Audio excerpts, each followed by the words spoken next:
దేవునికి స్తోత్రములు. మీ అందరికీ నా వందనములు. ఈరోజు దేవుని వాగ్దానము. నేడు వారి కన్నుల ఎదుట నిన్ను గొప్ప చేయ మొదలుపెట్టెదను. యెహోషువ గ్రంథం 3వ అధ్యాయం 7వ వచనం. పరిశుద్ధుడైన మన తండ్రి అయిన యెహోవా మనల్ని వారి కన్నుల ఎదుట నిన్ను గొప్ప చేయ మొదలు పెట్టదును అని మనతో సెలవిస్తున్నారు.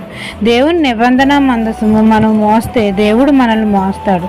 మన హృదయం దేవుని మందసంగా ఉండాలి. మనల్ని మనం పరిశుద్ధపరచుకోవాలి. మన జీవితాల్లో ప్రార్థన అనే మందసం ఉండాలి. అప్పుడు తండ్రి ఆశీర్వాదము మన మీదకు వస్తుంది. తండ్రి మనల్ని గొప్ప చేయ మొదలు పెడతాడు.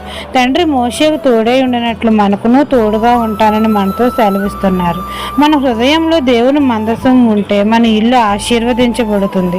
జీవం గల దేవుడు మన మధ్య ఉండి మనల్ని ఆశీర్వదించి వారి కన్నుల ఎదుట మనల్ని గొప్ప చేయ మొదలు పెడతాడు. మన ఇంటిలోని వారందరూ ఆశీర్వదించబడతారు. ఈ దిన వాగ్దానం మీ నా జీవితంలో నెరవేరాలని కోరుకుంటూ దేవుని సువార్త పరిచర్యలో మీ సహోదరి. ఆమెన్.